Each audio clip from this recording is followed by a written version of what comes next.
ಯಾದಗಿರಿ ಜಿಲ್ಲೆಯಲ್ಲಿ ಆರ್ಎಸ್ಎಸ್ ಪಥಸಂಚಲನ ಬಡಿದಾಟ ಜೋರಾಗಿ ನಡೀತಾ ಇದೆ. ಆರ್ಎಸ್ಎಸ್ ಮತ್ತು ದಲಿತ ಸಂಘಟನೆಗಳ ನಡುವೆ ಪಥಸಂಚಲನದ ಫೈಟ್. ರಾಜ್ಯ ದಲಿತ ಸಂಘರ್ಷ ಸಮಿತಿಯಿಂದ ಹೊಸ ಬೇಡಿಕೆ. ಲಾಠಿ ಹಿಡಿದು ಪಥಸಂಚಲನಕ್ಕೆ ಅನುಮತಿಗೆ ಡಿಮಾಂಡ್. ಸಂವಿಧಾನ ಪೀಠಕ್ಕೆ ನೀಲಿ ಧ್ವಜ ಮತ್ತು ಲಾಠಿಗೆ ಬೇಡಿಕೆಯನ್ನ ಇಟ್ಟಿದ್ದಾರೆ.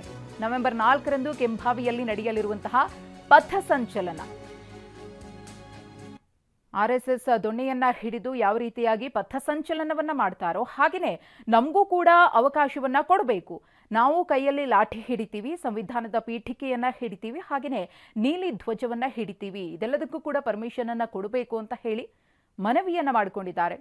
ಆ ಮೂಲಕ ಆರ್ಎಸ್ಎಸ್ಗೆ ಸೆಡ್ಡು ಹೊಡೆಯೋದಕ್ಕೆ ದಲಿತ ಸಂಘಟನೆ ಕೂಡ ಇಲ್ಲಿ ಮುಂದಾಗಿದೆ. ರಾಜ್ಯ ದಲಿತ ಸಂಘರ್ಷ ಸಮಿತಿಯ ಹೊಸ ಬೇಡಿಕೆ ಇದು.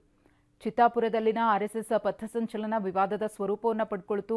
ಅಲ್ಲಿ ಭೀಮ್ ಆರ್ಮಿ ಸೇರಿದಂತೆ ಬೇರೆ ಬೇರೆ ಸಂಘಟನೆಗಳು ಅವರು ಸಂವಿಧಾನದ ಪೀಠಿಕೆ ಮತ್ತು ರಾಷ್ಟ್ರ ಧ್ವಜವನ್ನ ಹಿಡಿದು ಪಥಸಂಚಲನ ಮಾಡಿದರೆ ನಾವು ಒಪ್ಕೊಳ್ತೀವಿ ಅಂತ ಹೇಳಿದ್ರು.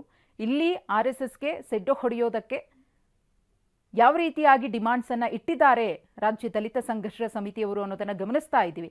ನಾವು ಸಂವಿಧಾನದ ಪೀಠಿಕೆ, ನೀಲಿ ಧ್ವಜ ಮತ್ತು ಲಾಠಿಯನ್ನ ಹಿಡಿದು ಪಥಸಂಚಲನವನ್ನ 4ನೇ ತಾರೀಕು ಮಾಡ್ತೀವಿ, ಅದಕ್ಕೆ ಅವಕಾಶವನ್ನ ಕೊಡಿ ಅಂತ ಮನವಿ ಮಾಡಿಕೊಂಡಿದ್ದಾರೆ. ಈ ಮನವಿಗೆ ಎಷ್ಟರ ಮಟ್ಟಿಗೆ ಪುರಸ್ಕಾರ ಸಿಗುತ್ತೆ ಕಾದ್ ನೋಡಬೇಕಿದೆ.